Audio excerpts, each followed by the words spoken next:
नमस्कार मित्रांनो, आज 25 एप्रिल आणि लपंडाव या मालिकेत आपण पाहणार आहोत की आज राजलक्ष्मी माँ कामतांकडे येणार आहे आणि ही मनस्विनी तिच्या प्लॅन प्रमाणे कान्हाच कबीर किर्लोस्कर आहे या मोठ्या सत्याचा उलगडा करणार आहे, तेही सगळ्यांसमोर.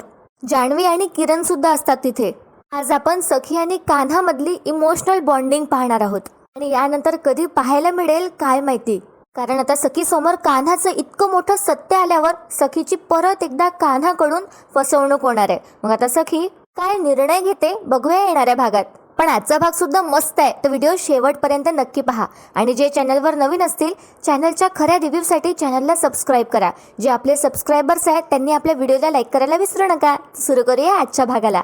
सखी कान्हाला म्हणत असते, मंगळसूत्र गळ्याभोवती फास आहे असं वाटत होतं मला, पण नंतर तुझ्यामुळे मी परत विश्वास ठेवायला लागले. तू आयुष्यात आलास आणि तुझ्यातल्या सच्चेपणाने खरेपणाने माझं मन जिंकून घेतलं आणि माझ्या न कळत मी कधी तुझी झाले ना मलाच कळलं नाही. एकेकाळी तुला दूर लोटणारे मला कळलंच नाही की मी तुझी कधी होऊन बसले. तर हे सगळं ऐकून कान्हाला खूप वाईट वाटत असतं, कारण तो सखीची फसवणूक करतोय हे त्याला माहिती आहे. तरी सुद्धा सखी कान्हावर इतका विश्वास करते. कान्हा सखीकडे एक टक बघत असतो. आता सखी म्हणते, कान्हा तू माझ्या आयुष्यात आला आणि माझं संपूर्ण आयुष्य बदलून टाकलंस. खरंच, अरे मी खूप लकी आहे, खूप जास्त. कान्हाला आता त्याची इमोशन्स कंट्रोलच होत नाही, म्हणून तो आता बाजूला जातो थोडा. आणि कान्हाला सगळी आता माची वाक्य आठवतात, जेव्हा त्यांनी कान्हाला म्हटलं असतं की आपलं ध्येय वेगळं आहे, आपलं ध्येय विचलित करणारी कुठलीच गोष्ट आपल्या जीवनात नकोय आणि म्हणूनच तुझ्या बायको बरोबर आपलं काहीच देणं घेणं नाहीये. त्यानंतर त्याला हे सुद्धा आठवतं की माने म्हटलं असतं, कान्हा महाडिक हे नाव जी मुलगी तिच्या नावा पुढे लावते, ह्या नावाचा व्यक्ती अस्तित्वातच नाहीये हे तिला माहिती आहे का. आणि हे सगळं आठवत आता कान्हाच्या डोळ्यामध्ये पाणी येतं. सखी आता थोडी कान्हाजवळ येते आणि म्हणते, काय झालं, तू माझ्याशी तेव्हा जे वागलास त्याने मी दुखावले गेले होते, ते आठवून तुला वाईट वाटतंय का, गिल्ट येतोय का. सखी आता कान्हाच्या पाठीमागे उभी असते. तर हे ऐकून कान्हाला आणखीच रडू येतं. पुढे सखी म्हणते, पण कान्हा, पण मी तुझ्यामुळे या सगळ्यांवर विश्वास करायला लागले, परत तुझ्यामुळे मी प्रेमावर प्रेम करायला शिकले. सखी आता कान्हाच्या मागेच उभी असते आणि मागूनच सखी आता कान्हाला अशी हक करते आणि त्याला म्हणते, नको वाईट वाटून घेऊस. सखीच्या हाती आता ते मंगळसूत्र असतं तिचं. कान्हा त्याकडे बघतो आणि त्याच्या डोळ्यातून टप टप पाणी गळतं. आता सखी आता कान्हाला म्हणत असते, नको वाईट वाटून घेऊस. माझं तुझ्यावर इतकं प्रेम आहे ना की मी त्या जुन्या कान्हाला कधीच माफ केलंय. पण मित्रांनो, आता सखीच्या हातावर कान्हाचे अश्रू पडतात आणि तिला समजतं की कान्हा रडत आहे. कान्हा आता सखीला सत्य सांगणार असतो. कान्हा म्हणतो, जसं तुम्ही जुन्या कान्हाला माफ केलं तसंच या. आणि कान्हा एकदम थांबतो मध्ये आणि त्याचे अश्रू पुसतो. कान्हा इतका रडत असतो की त्याला बोलणं सुद्धा नसतं येत, सुचतच नसतं. सखी आता एकदम अशी मागे होते, कान्हाचा ती हात पकडते आणि म्हणते, कान्हा कान्हा इकडे बघ. कान्हा तू रडतोयस. आणि कान्हा आता सखीकडे बघतो आणि त्याचे अश्रू पुसतो. तर सखी म्हणते, तू का रडतोयस कान्हा. त्यानंतर आता सखी म्हणते, मीच ना बिनडोकच आहे, मगासपासून उगाच काही हे सेंटी बोलत बसली. खरंच सॉरी कान्हा. तर कान्हा म्हणतो, नाही नाही तुम्ही सॉरी म्हणू नका, पण मला तुम्हाला एक सांगायचंय. कान्हा सखीला कबीर असण्याचं सत्य सांगत असतो, पण सखी आता कान्हाच्या तोंडावर हात ठेवते आणि म्हणते, नाही काहीच बोलू नकोस, कारण मग माझं लक्ष तुझ्या शब्दांकडे नाही, तुझ्या डोळ्यातल्या अश्रूंकडे जाईल आणि मी नाही बघू शकत तुला रडताना. तर कान्हाला रडताना बघून सखीच्या डोळ्यात सुद्धा पाणी आलं असतं. पुढे कान्हा आता परत सांगण्याचा प्रयत्न करतो आणि म्हणतो, पण तर सखी म्हणते, नाही तू असताना माझ्यावर रडण्याची वेळच येणार नाही. आणि कान्हा आता हसला पाहिजे म्हणून सखी मुद्दामच त्याला चिडवते आणि म्हणते, हाफ चड्डी, हे बघ गप्पा गप्पांमध्ये माझे केस पण वाढलेत. कान्हा आता सखीला म्हणतो, मग आता मंगळसूत्र घाला, आता नाही निसटणार. तर आता सखी कान्हाला म्हणते, नवरोबा जनरली टीव्ही सिरियल्स मध्ये असं होतं ना, तेव्हा हिरो घालून देतो मंगळसूत्र, मग आता घे आणि तूच घाल, तुझ्या बायकोच्या गड्यात मंगळसूत्र. असं म्हणत सखी आता मंगळसूत्र कान्हाच्या हाती देते आणि ती म्हणते, मिस्टर कान्हा महाडिक.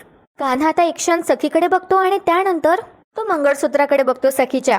तर आता सखी म्हणते, अरे तसंही मी हल्ली सिरियल्स मध्ये बघितलं ना, अरे दोनदा लग्न करायचा ट्रेंड सुरू आहे, लग्नानंतर होईलच प्रेम असं. तर पुढे आता सखी म्हणते, आपण तर सणा आहोत, आपली स्टाईलच वेगळी, तर आपण आहे ना दोनदा मंगळसूत्र घालण्याचा ट्रेंड आणूया.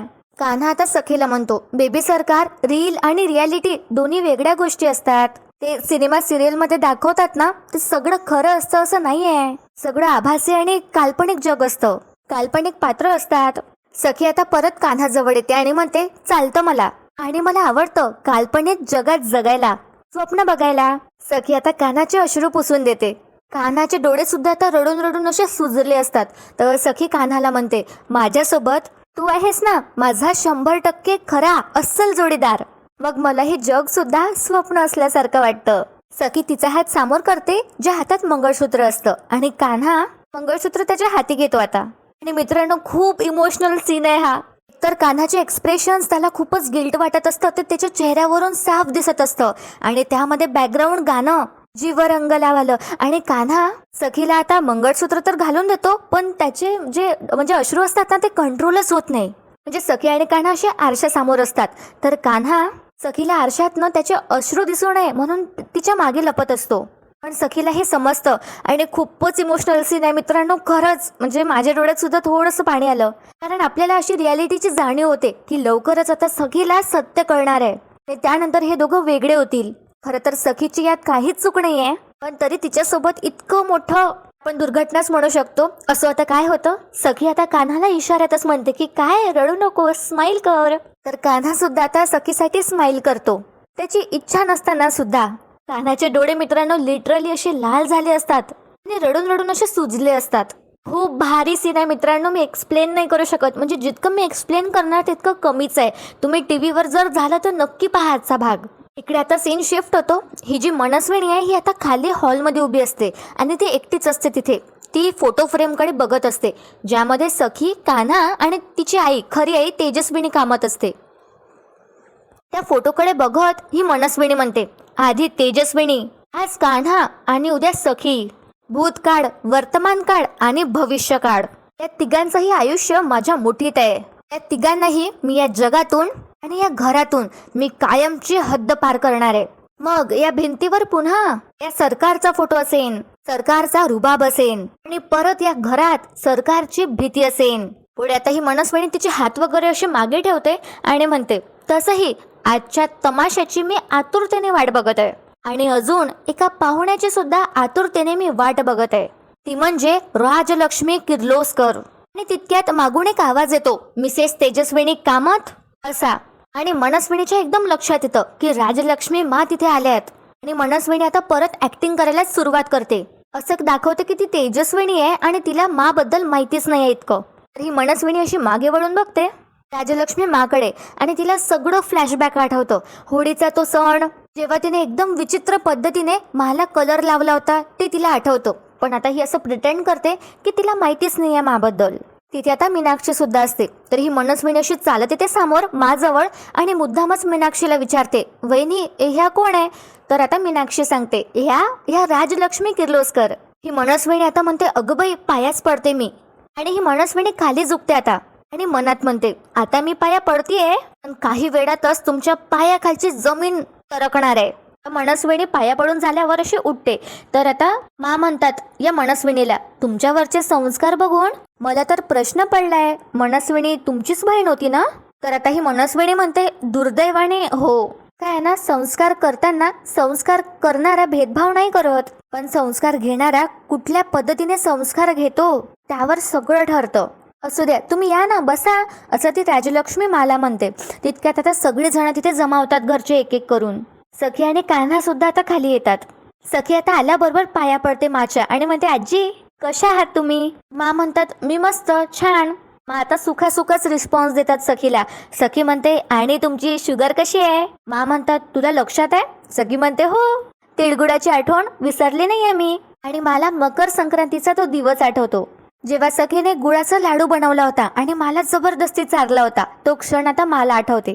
तर आता सखी मुद्दामच म्हणते, बरं आजी, आज आमरसाचं बेत आहे. मी आणि कान्हा आम्ही दोघे मिळून करणार आहोत आमरस. तर आजच्या दिवशी थोडं गोड खाल ना प्लीज. तर आता ही मनस्विनी सखीला म्हणते, अगं सखी, काय तू पण असं विचारायचं नसतं, ताटात वाढायचं असतं. आपण विनंती करत नाही, आग्रह करतो, कारण कामात आहोत ना आपण. आणि पुढे ही मनस्विनी मुद्दामच म्हणते, तसंही या घरात मनस्विनीने इतक्यांदा यांचं मन दुखवलंय, आज छान पाहुणचार झाला पाहिजे यांचा. आणि पुढे आता ही मनस्विनी म्हणते, राजलक्ष्मी मला सगळंच नाही पण थोडी कसर भरून काढता येईल, या तुम्ही. प्लीज बसा. तर आता राजलक्ष्मी मा सोफ्यावर बसतात आणि त्यांच्याजवळ ही मनस्विनी सुद्धा बसते. तितक्यात तिथे मित्रांनो परशू येतो आणि म्हणतो, वकिलांकडून पेपर्स बनवून आणलेत. हे ऐकल्याबरोबर आता ही मनस्विनी एकदम मागे वळून बघते. सखी आता ते पेपर्स तिच्या हाती घेते आणि म्हणते, द्या काका, मी लगेच देवाकडे ठेवून येते. आणि सखी कान्हाला सांगून जाते, कान्हा तू आमरसाची तयारी करायला घे. आणि किरण कुठे आहे? किरणला फोन कर. काय ते जानू आणि किरण नेहमी लेट येतात दोघं. कान्हा म्हणतो, हो हो करतो. सखी आता देवघरात जाते. ती फाईल ती समोर ठेवते ज्यामध्ये प्रॉपर्टीचे पेपर्स असतात आणि ह्या मनस्विनीचं लक्ष फक्त त्या पेपर्सवर असतं. आणि तिच्या मनात आता परत लालू सुटतं. तिला वाटत असतं की कधी एकदाची ही सगळी प्रॉपर्टी तिच्या नावाने होणार आहे आणि कधी एकदाची परत ती घरात सगळ्यांसमोर अशी दहशत दाखवणार. इकडे आता सीन शिफ्ट होतो. किरण जान्हवीची वाट बघत असतो आणि जानू अजूनही त्या धक्क्यातून बाहेर नाही आली आहे. जानू टेन्शन मध्ये असते. किरण म्हणतो, काय झालं? अगं बाई चल पटकन, कान्हाचे फोन येऊन गेलेत. जानू काहीच बोलत नाही. तर किरण विचारतो, तुला काय झालंय जानू, असा चेहरा पडायला? तर आता जानू म्हणते, असं कसं बोलू शकतो तू किरण? अरे काल जे काही घडलं ते नॉर्मल माणसाच्या आयुष्यात असं रोज रोज घडतं का रे? असं सहजासहजी ते विसरता येतं का? आता किरणला सगळं फ्लॅशबॅक होतं आणि सगळं जे जे घडलंय ते आठवतं. प्रेझेंट मध्ये आता किरण जानूला म्हणतो, तुझं बरोबर आहे, पण जानू जे झालं ते विसरून जाऊ, तर आपण सेफ आहोत. तर आता जानू थोडी चिडतेच आणि किरणला म्हणते, अरे पण तू पोलिसांकडे कंप्लेंट का नाही केली आणि तू मला का अडवलं? अरे जरा कमी जीव घेतला होता आपला त्या माणसांनी. हे बघ किरण, जर आपण पोलीस कंप्लेंट केली असती तर कोण तो कबीर किर्लोस्कर, त्याला सुद्धा पोलीस प्रोटेक्शन मिळालं असतं.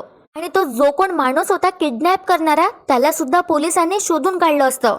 किरण आता समजावून सांगतो जानूला आणि म्हणतो, जानू अगं या सगळ्यात आपण नको पडायला, जे झालं ते आपण विसरून जाऊया. पण जानू ऐकत नाही आणि ती म्हणते, नाही किरण जाऊ दे, तुझ्याशी बोलण्यात काहीच अर्थ नाहीये. मी जाऊन सखी आणि कान्हाला सगळं सांगणार आहे. किरणच्या तोंडून आता हे ऐकून एकदम निघून जातं, मूर्ख आहेस का तू?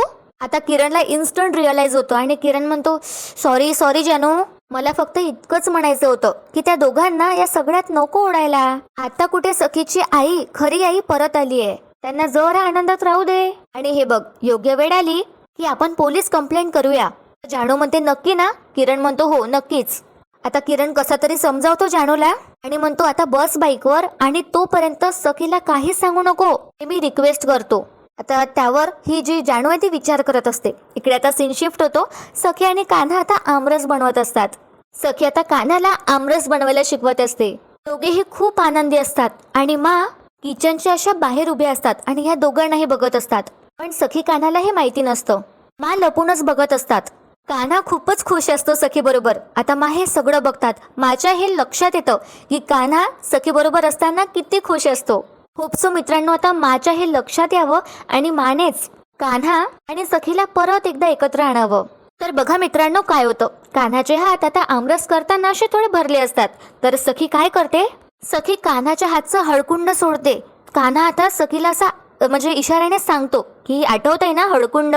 तर सखी म्हणते हो. सखी स्माइल करते आणि ती मुद्दामच कान्हाचं हळकुंड सोडते. आता याचा अर्थ असाच होतो की सखीने कान्हाला पूर्णपणे एक्सेप्ट केलंय. आता हे आठवून कान्हा स्माइल करतो सखीकडे बघत आणि मा हे सगळं बघत असतात.